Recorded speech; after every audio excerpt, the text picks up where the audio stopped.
मेरे प्यारे बच्चों, आप सबको हाथ जोड़कर नमस्कार। और ना केवल बच्चों, इस देश के सभी देशवासियों को हाथ जोड़ के नमस्कार। दोस्तों, हम दिल्ली में रहते हैं और दिल्ली में इस समय कोरोना से सिचुएशन मतलब वर्स्ट हो चुकी है, सबसे ज़्यादा क्रिटिकल हो चुकी है। आप न्यूज़पेपर में देख ही रहे होंगे या न्यूज़ में देख रहे होंगे कि किस तरीके से कोरोना के जो पेशेंट हैं वो कंटिन्यू दिल्ली में बढ़ते चले जा रहे हैं।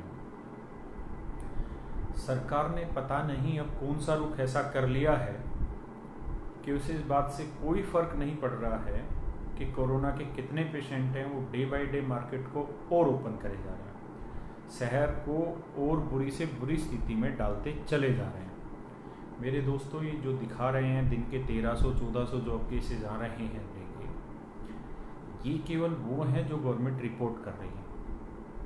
बहुत सारे ऐसे केसेज है गवर्नमेंट रिपोर्ट नहीं कर रही है, गवर्नमेंट को पता भी नहीं चल रहा है, और डेथ भी बहुत हो रही है दोस्तों। अब ऐसा नहीं है कि हम इस कोरोना को हल्के में लेते चले जाएं और अपनी सरकारों को इतनी छूट दे दें कि वो जो दिल करे वो करते चले जाएं। मैं अभी की आपको एक घटना बताता हूँ। मुखर्जी नगर में 2 मकान हैं और 2 मकानों में कुल मिला के दूर दूर मकान हैं। 33 कोरोना पॉजिटिव केस आए हैं। जहाँ मैं रहता हूँ यहाँ भी अगल और बगल 2 घरों में कोरोना पॉजिटिव केस आए हैं। कहाँ से आए हैं? किसी के सब्जी मंडी से आए हैं, कोई बिजनेस करने चांदनी चौक चावड़ी बाज़ार वहाँ चला जाता है, वहाँ से आए। यानी इस समय ये कम्युनिटी स्प्रेड नहीं हो रहा है तो और क्या होने लग रहा है। और जो केजरीवाल साहब कहते हैं कि हॉस्पिटल में बेड अवेलेबल हैं, तो आप न्यूज़ सुनते होंगे दिल्ली पुलिस की SHO जो जिस जगह पे जिसकी ड्यूटी थी SHO, उस जगह तक उसको हॉस्पिटल में एडमिशन नहीं मिला, बेड नहीं मिला। वो तो उसकी बेटी ने कहीं ट्विटर वगैरह पे ट्वीट किया, तब जाके सीनियर अफसर ने उसमें इंटरफेरेंस किया और तब जाके उनको बेड मिला। ये बहुत क्रिटिकल सिचुएशन है। ये साले कोई कुछ नहीं करके दे रहे हैं इन चीज़ों को लेके, कतई सीरियस नहीं है। इनके कोटे खत्म हो गए, इनकी जेब के पैसे खत्म हो गए। इनको केवल और केवल एक चीज़ चाहिए कि काम धंधे चलाओ, हमें टैक्स चाहिए। भैया टैक्स तो चाहिए, लेकिन ये तो बताओ कि जो रेट इंक्रीज हो रहा है वो कितनी बड़ी और कितनी बदतर गति से इंक्रीज होने लग रहा है, उसको भी तो कंट्रोल करने की सोचो। कितनी जगह पे केसेस जा रहे हैं। अब ऐसी हालत हो गई है कि आज से पहले ऐसा नहीं होता था कि किसी के पड़ोस में या हर किसी के पड़ोस में, अब तो हालत ये हो गई कि हर किसी के पड़ोस में कोरोना के केस आने लग गए हैं। सर, बच्चे हैं छोटे, उनके साथ क्या होगा? बुजुर्ग हैं, उनके साथ क्या होगा? आप एक इसके लिए रीजन देते हैं कि रोजी रोटी भी तो जरूरी है लोगों की। सर, आप ही तो कहते हैं दिल्ली से मजदूर चले गए। अगर दिल्ली से मजदूर चले गए हैं और आपने इतने दिन खोल लिया है, तो बीच में कुछ ऐसा काम करिए कि जिस जगह पे केसेस आने लग रहे हैं उसको तेज गति से उसको कंटेनमेंट जोन में चेंज करिए। आप 10 केस आ जा रहे हैं, 20 केस आ जा रहे हैं, आपकी सेहत पे फर्क ही नहीं पड़ रहा। कंटेनमेंट जोन का कोई मतलब ही नहीं है वहाँ पे। क्या 500 केसेज आएंगे तब कंटेनमेंट जोन बनाओगे वहाँ पे? क्या इस समय होटल रेस्टोरेंट खोलने जरूरी है? क्या मॉल के बिना भूखे मर रहे हैं लोग? सर, मजदूर तबका दिल्ली से जा चुका है, आप रोक नहीं पाए उसको, आप फैसिलिटी इंक्रीज कर नहीं पाए। अब सिचुएशन बहुत बुरी है, कम से कम इस बढ़ती बीमारी को तो रोक लीजिए।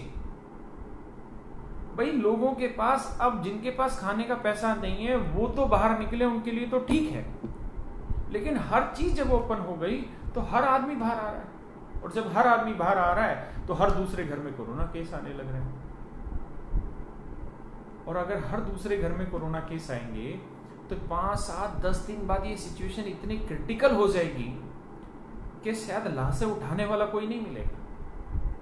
मैं डरा नहीं रहा हूं, न खुद डर रहा हूं, लेकिन हम सच्चाई का सामना भी करने लग रहे हैं। हमने PM केयर फंड में खूब पैसा दिया क्योंकि हमारे सामने पहला ऑप्शन वो दिखा।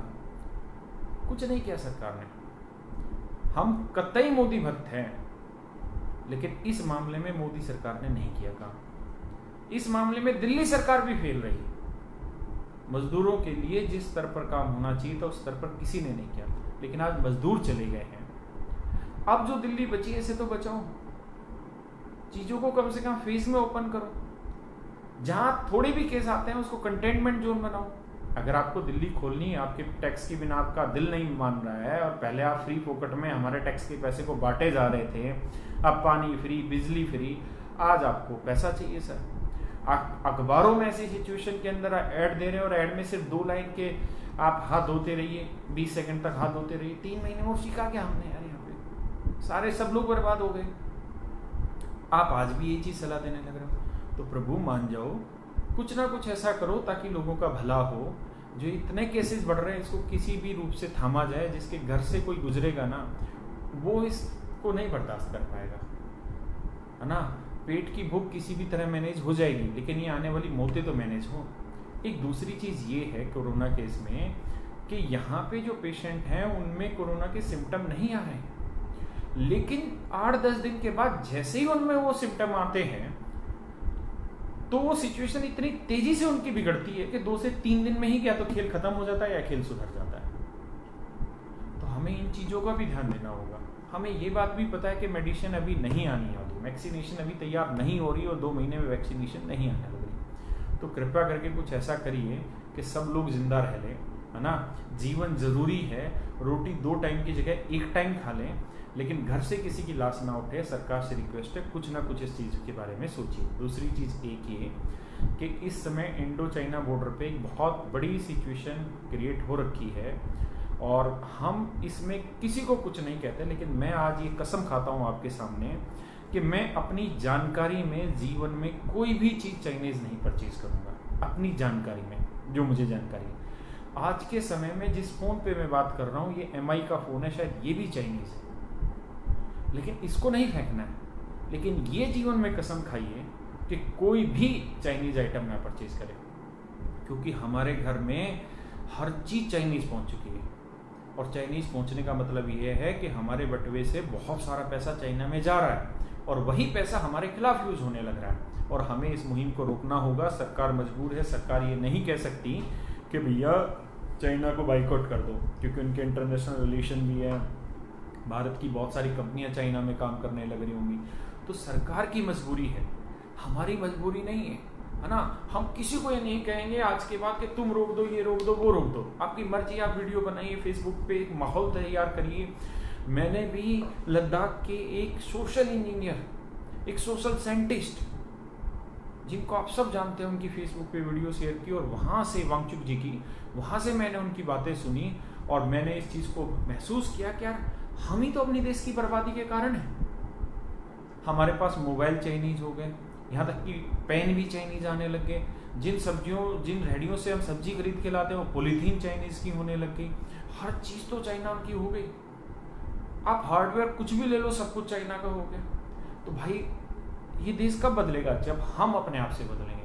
तो हम सब कसम खाएं, मैं कसम खाता हूं कि मैं जानबूझकर या मेरी जानकारी में चीज होते हुए मैं कभी चाइनीज चीज नहीं परचेज करूंगा। मेरे पास मोबाइल ये 2 साल का है। अगर इंडियन कोई अच्छा ब्रांड मुझे नहीं पता चलेगा या इंडियन कोई उस क्वालिटी की नहीं आएगी तो मैं अगले 20 साल भी इसी फ़ोन को यूज़ करूँगा, लेकिन मैं कोई चाइनीज़ फ़ोन नहीं लूँगा, मैं कोई भी चाइनीज़ प्रोडक्ट नहीं लूँगा। मेरे दोस्तों, मैं चाइना एक बार होके आया हूँ। महान नीच देश है, गंदे आदमियों का देश है। साले कीड़े खाते रहते हैं जब देखो वहाँ पे।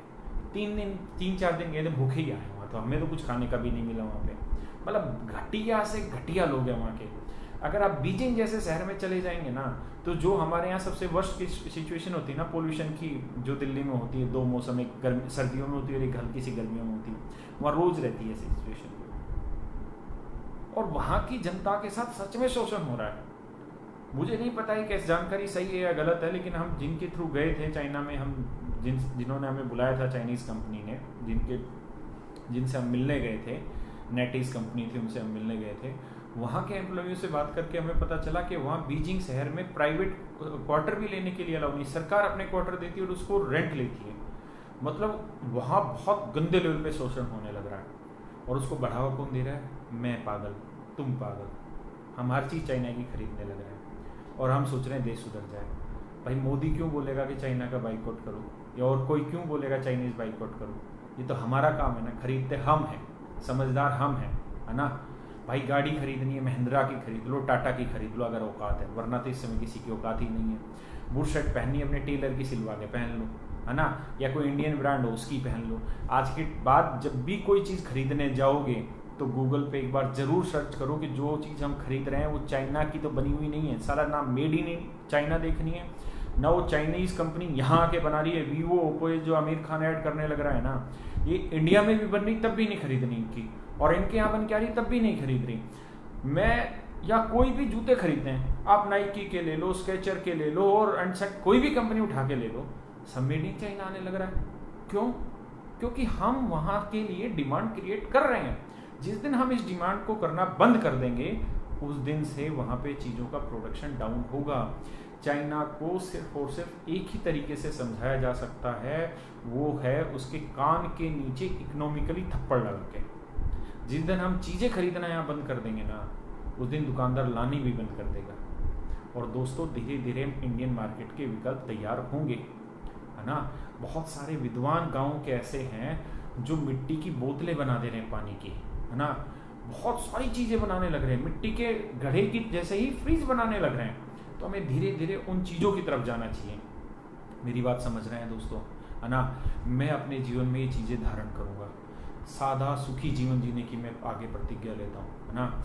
जहाँ तक जब तक ज़रूरी नहीं है, मैं गाड़ी से नहीं चलूँगा। मैं एक साइकिल खरीदूँगा एटलस की और उस पर चलूँगा जहाँ तक मुझसे चला जाएगा। मैं पेट्रोल बचाऊँगा, ठीक है।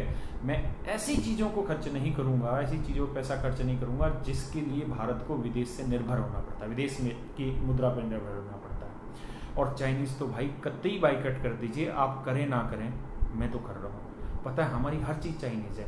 अभी मैं ऑनलाइन क्लास लेके आया हूँ कैरियर लैब पे, जो डिजिटल बोर्ड है साला वो चाइनीज़ है, जो मार्कर है वो चाइनीज़ है। मतलब चाइना हर चीज़ में यार।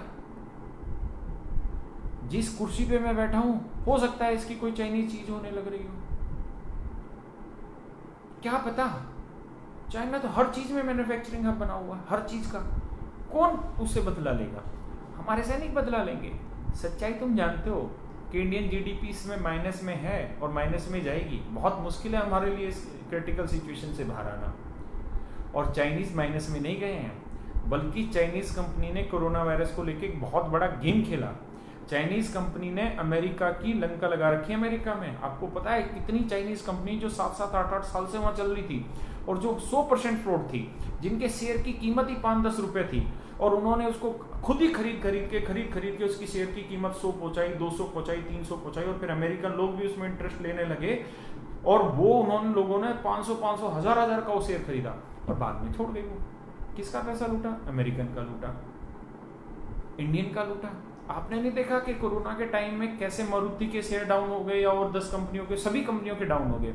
चाइनीज कंपनी ने क्या किया? तुरंत की तुरंत खरीदने की कोशिश की। वो तो शुक्र है इंडियन गवर्नमेंट ने स्टेप उठाया, और उनको अब कहा है कि ऐसा कोई भी वो परचेज करेंगे तो पहले इंडियन गवर्नमेंट की परमिशन लेनी पड़ेगी, वरना ये भी नहीं पता कि कितनी ऐसी कंपनियां होंगी भारत में जिनमें इनडायरेक्ट रूप से चाइनीज कंपनी के शेयर होंगे।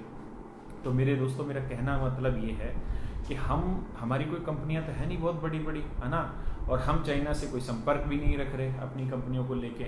हमें ऐसे घटिया आदमियों के पास भी नहीं जाना, वो कुछ भी दे तब भी नहीं जाना, फ्री में कोई चीज़ दे तब भी हमें नहीं लेनी वो चीज़ें। तो हमें इस बात का ध्यान रखना है कि जो हमारे इंडियन कल्चर है, जो हमारा ग्रामीण है, जो चीज़ें वो बनाता है ना, हमें उस पर आगे बढ़ना है, हमें उसको परचेज करना है। हमें प्लास्टिक के दिए नहीं खरीदने, हमें मिट्टी के दिए खरीदने हैं। मेरी बात समझ रहे हैं?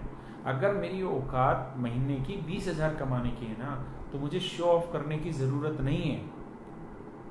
मुझे जो मेरी हिम्मत है उसी हिम्मत में इंडियन मार्केट को बढ़ावा देते आगे चलना है।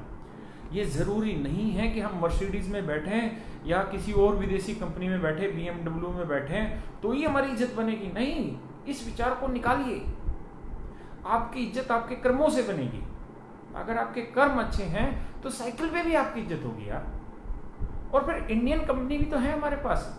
मैं अभी देख रहा था थोड़ी देर पहले कि किया शायद चाइनीज़ कंपनी है, और किया ने इंडिया में अभी, ऐसा मैंने पढ़ा था, मैं नहीं जानता मैं सही हूँ या गलत, कि ऑटो मार्केट में बहुत तेज़ गति से डाउन आ रखा है और डाउनफॉल है। लेकिन किया मोटर्स ने इंडिया में इस डाउनफॉल के अंदर भी सारी कंपनियों से सबसे ज़्यादा गाड़ियाँ बेची, किया करके कोई कंपनी गाड़ी की, और गाड़ी भी अच्छी होगी भाई। इसीलिए तो हम पागल हो रखे हैं जो सब उसको खरीदने जा रहे हैं। लेकिन मूर्खों, क्यों जा रहे हैं उस पर? टाटा की गाड़ियाँ बेकार है, महिंद्रा की गाड़ियाँ बेकार है। मैं यूज़ करने लग रहा हूँ महिंद्रा की गाड़ियाँ, हमें तो कोई दिक्कत नहीं हुई। और भाई दिक्कत भी है तो अपने घर में है, अगर हमारे घर की लड़ाई है तो साला हम जाके चाइना से चीज़ें खरीदने लग जाएं, तो भाई कतई मत खरीदो। इन मर्सिडीज़ में, BMW में इंडिया में ही मैन्युफैक्चर हो रही है, तब भी मत लो। महिंद्रा खरीदो, टाटा खरीदो, मतलब हर चीज़ में ये चीज़ें फॉलो करो। हर विदेशी चीज़ को बाइकआउट करो, सिर्फ और सिर्फ देसी चीज़ों पे जिंदा रहो। कतई जरूरी नहीं है कि मैं इटली का सूट पहन के ही बहुत सुंदर दिखूंगा। ये कुजात और उल्लू के पट्टे हैं जो दिमाग में ये बैठे हैं कि हम बहुत सुंदर दिखते हैं इटली का सूट पहन के, और जितना फैशन ब्रांड है सब इटली के पहने घूमने लग रहे हैं या कोई और कंपनी के पहने घूम रहे हैं और उनको लगता है वो बहुत सुंदर लग रहे हैं। यहाँ पे घड़ी डाल लेंगे हराम के पिल्ले, कौन सी राडो की और दुनिया भर की कंपनियों की। अरे उल्लू के पट्टों, देसी कंपनियां खरीद लो ना, दुनिया भर की ना कंपनियां, उनकी खरीद लो घड़ी, या मत खरीदो हमारे तक बिना वो घड़ी के रह लो। तो भाई इन चीज़ों को समझो, हमें ही सुधार लाना है, अपने अंदर सुधार लाना है ना। जिस दिन मेरा भाई फौज में होगा ना और वो इंडो चाइना बॉर्डर पे लड़ाई होके वो शहीद हो जाएगा, उस दिन मेरा बड़ा दुख होगा, है ना। शायद हमारे और तुम्हारे भाई नहीं है वहाँ लड़ने वाले, इसीलिए तो हम इंडियन चाइनीज चीज़ें खरीद ले रहे हैं। मेरे पास भी MI का फ़ोन है, तो मैं तो माफ़ी मांगता हूँ भाई, और जीवन में कभी चाइनीज चीज़ नहीं खरीदूंगा अपनी जानकारी में। अगर मुझे जानकारी नहीं और फिर मैंने ले ली तो बात अलग है, अदरवाइज मैं नहीं खरीदूंगा भाई ये चीज़ें। और आप सबसे हाथ जोड़ के रिक्वेस्ट है, अगर आप मुझे चाहते हैं, मेरी थोड़ी बहुत भी मान सम्मान इज्जत करते हैं, तो आज ये कसम खाइए कि अगर आप पेन भी खरीद रहे हैं, अगर पेन मान लीजिए रोटोमैक का खरीद रहे हैं, तो भी गूगल सर्च करेंगे कि रोटोमैक इंडियन है या कहाँ की है। अगर वो इंडियन है तो लेंगे, नहीं तो नीचे वो 2 ही रुपये का पेन। मतलब 31 साल जीरो से ही काटना है इस बार चाइना को। इसको बताना है कि अगर हम सही सुदृढ़ हो गए, अगर हम समझदार हो गए, तो बेटा तेरी लेके रहेंगे। और दूसरा, जितने भी चाइनीज़ ऐप है ना, क्योंकि हम तो यूज ही नहीं करते ना ऐप को, बाकी जितने चाइनीज़ ऐप है ना सब हटा दो, ठीक है। और मैं ये कसम खाता हूँ कि मैं कोई चाइनीज़ ऐप अपने फ़ोन में नहीं रखूँगा। दूसरे जितने ये फेसबुक और ये यूट्यूब हैं, इनको भी फ्री में यूज़ करूँगा। मैं अपना जो मेरा चैनल है best brain bye Rakesh Yadav, मैं उसमें ये कसम खाता हूँ कि उस पर कोई ऐड नहीं लगाऊंगा आज के बाद। क्योंकि अगर मैं ऐड लगाता हूँ अपने यूट्यूब चैनल पे, देखिए और बहुत सारे यूट्यूब चैनल है जिन पे किसी कंपनी का अधिकार है, किसी का, लेकिन मेरा खुद का एक यूट्यूब चैनल है best brain bye Rakesh Yadav. मैं उस चैनल पे कोई ऐड नहीं लगाऊंगा, ये मैं गारंटी लेता हूँ आज 100%। क्यों? क्योंकि उस पर 100 रुपये अगर ऐड का कोई देने लग रहा है ना, खर्च कर रहा है उसकी वीडियो पे, तो 100 में से साला 90 रुपये तो यूएस लेके चला जा रहा है। अगर यूएस का है यूट्यूब, तो अमेरिका का है, जिस भी देश का, मुझको जानकारी नहीं। हमें 10 रुपये मिलता है, तो हम 10 रुपये के लिए साला यूएस को 90 रुपये दे दें। अरे नहीं चाहिए भैया हमको, मेरी बात समझ रहे हैं। इसलिए टिकटॉक जितने भी टिकटॉक है सबको अनइंस्टॉल कर दो, आज ही कर दो, ठीक है।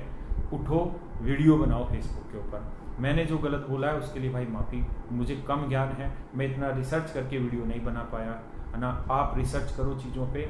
आपका अगर एक ही फॉलोअर है, एक ही फ्रेंड है फेसबुक पे, कोई दिक्कत नहीं, आप फेसबुक पे आओ, आप लाइव हो, ठीक है। आप बताओ दोस्तों को, एक कसम खाओ कि मैं आज के बाद कभी चाइनीज़ प्रोडक्ट नहीं खरीदूंगा, है ना। और ये नहीं कि जो खरीद लिया उसको फेंक दूंगा, उससे चाइना का नुकसान नहीं होने वाला, उससे हमारा नुकसान होने वाला है। अगर हमने कोई चीज़ खरीद ली है तो हम उसको रखेंगे, ठीक है। जिस दिन वो ख़राब हो गई उस दिन उसको फेंक देंगे। दूसरी चीज़ ये कि हम चाइनीज़ पार्ट भी इस्तेमाल नहीं करेंगे आज के बाद, ठीक है। और मेरी सारे टीचर कम्युनिटी से रिक्वेस्ट है हाथ जोड़ के कि भाई मैं इतना समझदार नहीं हूँ, आप लोग समझदार हैं। आप अपने यूट्यूब पे आइए, ठीक है, अपने फेसबुक चैनल पे आइए, पेज पे आइए, और इन चाइनीज़ प्रोडक्ट के खिलाफ अपील करिए, पूरा रिसर्च करके वीडियो बनाइए, ठीक है, ताकि जो काम हम ना कर सके वो आप करें। और हमारे बच्चों से सबसे रिक्वेस्ट है कि आप लोग आइए और फेसबुक पे वीडियो बनाइए, ठीक है, मुझे टैग करिए, मैं शेयर करूंगा जिसमें आपने बहुत अच्छे से चीज़ों को समझा रखा है ना। तो भाई हम तो दिल से बोल रहे हैं चीज़ को कि मैं कसम खा रहा हूँ, मैं आज के बाद चाइनीज़ चीज़ इस्तेमाल नहीं करूँगा। हो सकता है आज हर चीज़ चाइनीज़ हो हमारे यहाँ पे, लेकिन आगे से पढ़ने नहीं लगे। तो मेरे दोस्तों धन्यवाद। कोरोना से बचें, चाइनीज़ प्रोडक्ट को ना लें। कोरोना से कैसे बचें? जिस भी माहौल में आप रह रहे हैं, सुबह जल्दी उठें, दोपहर में थोड़ा सोया करें, रात को जिस भी समय आप सोएं, लेकिन सुबह ध्यान रखिए 4:30-5 बजे उठना है। और उठ के अपने कमरे में, अगर बाहर घूमने की थोड़ी जगह मिलती है तो बाहर घूमिए, 1.5-2 घंटे एक्सरसाइज करिए, पसीना निकालिए, ठीक है। इससे कोरोना से बचा जाएगा। हॉस्पिटलों में कतई फैसिलिटी नहीं है। अगर आप हॉस्पिटल में जा रहे हैं तो आप समझिए कि वहाँ आपका इलाज नहीं होने वाला है, वहाँ साइकोलॉजिकली बस हो गया, क्योंकि वो व्यवस्था तैयार की नहीं है इन्होंने, है ना। वो इक्विपमेंट इन्होंने प्रोवाइड कराया ही नहीं है कि डॉक्टर में कॉन्फिडेंस, है ना। तो अगर आप बुरी स्थिति में पहुंच गए तो आपका कोई इलाज नहीं करने वाला है। और वैक्सीन तो आप भूल जाइए, क्योंकि चाइना वैक्सीन बना चुका है, वो लेके आएगा नहीं, क्योंकि वो लेके आएगा तो उसके ऊपर पहले से ही ठप्पा लगा हुआ है, और ठप्पा लग जाएगा हरामी पे उस पर, है ना। तो दिल से तो उसको बद्दुआ दीजिए, गाली बकिए चाइना उसको मन में, है ना, बाहर नहीं, मन में गाली बकिए, और अच्छे वाली बकिए, गैंग्स ऑफ वासेपुर टाइप की बचिए, समझ रहे हैं। और अपने मन में धारण कीजिए कि मुझे चाइनीज प्रोडक्ट नहीं करना, खरीदना। दूसरा, जो चाइनीज बीमारी आई ना कोरोना, इससे मुझे बचना है, और बिना देश का 1 रुपया लगाए बचना है। कैसे बचें? अगर तुम्हारे पास व्यवस्था है तो सुबह 4-5 किलोमीटर भागो। मैंने अपना पूरा जीवन पैसे कमाने की होड़ में खो दिया, अब जाके मुझे समझ आया कि अगर मेरा शरीर स्वस्थ है तो वही तो चीज़ है, वरना ना मैंने पैसा कमाया, ना मैं शरीर सही बना पाया। अब मैं रोज़ भागता हूँ 5 से 10 किलोमीटर, 5 से 10 किलोमीटर। जिस दिन मेरा मन होता है उस दिन 10 भी भागता हूँ, जिस दिन मन नहीं होता उस दिन 5-6, जितना मेरे से भागा जाता है भागता हूँ, है ना। भागिए, किसी क्रीम की जरूरत नहीं है, किसी चीज़ों की जरूरत नहीं, चेहरा अपने आप निखर के आएगा अगर आप भागेंगे, है ना। इम्यूनिटी को स्ट्रॉन्ग करिए, दिमाग में पॉजिटिव विचार रखिए, है ना। और चाइनीज को कति धर के गाली रखिए, ठीक है, और उनके प्रोडक्ट को भी बायकॉट करिए, ठीक है। सुबह जल्दी उठा करो भाई। राम राम सबको, भगवान सबका भला करें। हाथ जोड़ के राम राम, जय श्री राम।